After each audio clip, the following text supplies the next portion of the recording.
एक दिन की बात है। एक आदमी बहुत परेशान था। उसके चेहरे पर थकान थी, आंखों में सवाल थे और दिल में एक खालीपन। वो मंदिर गया। शाम का समय था, हल्की हवा चल रही थी, घंटियों की आवाज गूंज रही थी। वो भगवान की मूर्ति के सामने खड़ा हुआ और हाथ जोड़कर बोला, हे भगवान, एक बात बताइए, आखिर जिंदगी क्या है? कुछ देर तक मंदिर में सन्नाटा रहा।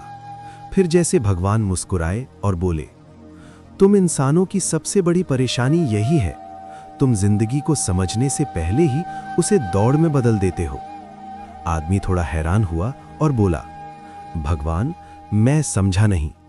भगवान फिर मुस्कुराए और बोले, जब तुम छोटे थे तब तुम कहते थे, काश जल्दी बड़े हो जाएं, कोई हमें रोके टोके नहीं। और जब बड़े हो गए तो कहते हो, काश वो बचपन फिर लौट आए, वो बेफिक्री फिर मिल जाए। आदमी चुप हो गया, क्योंकि ये सच था। भगवान आगे बोले, जब तुम्हारे पास समय था तब तुम्हारे पास पैसे नहीं थे, और जब पैसे आए तो समय कहीं खो गया।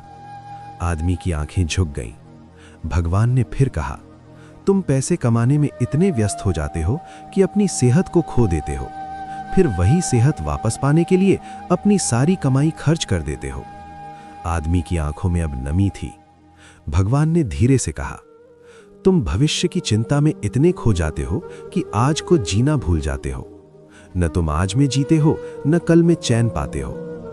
आदमी ने कांपती आवाज में पूछा, तो भगवान, फिर जिंदगी का असली मतलब क्या है? भगवान की आवाज बहुत शांत थी। जिंदगी कोई मंजिल नहीं है, ये एक खूबसूरत सफर है। ये उस फूल की तरह है जो आज खिला है, कल शायद मुरझा जाए। इसलिए जो पल आज तुम्हारे पास है वही सबसे कीमती है। फिर भगवान ने एक शेर कहा, कल की फिक्र में क्यों आज को खोता है इंसान, जिस पल में मुस्कान है वही असली वरदान। भगवान आगे बोले, अपनों के साथ बैठना, दो मीठे शब्द बोलना, किसी के चेहरे पर मुस्कान लाना, यही असली दौलत है।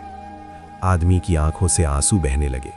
वो बोला, भगवान, आज समझ आया, मैं जिंदगी को ढूंढ रहा था और जिंदगी तो हर पल मेरे सामने थी। भगवान मुस्कुराए और बोले, याद रखना, जिंदगी लंबी नहीं, खूबसूरत होनी चाहिए। आदमी ने हाथ जोड़कर भगवान को धन्यवाद दिया और उस दिन के बाद उसने फैसला किया, अब वो सिर्फ जिएगा नहीं, बल्कि हर पल को महसूस करके जिएगा। जिंदगी हमें हर दिन एक नया पन्ना देती है। मुद्दा ये नहीं है कि किताब कितनी लंबी है, मुद्दा ये है कि कहानी कितनी खूबसूरत है।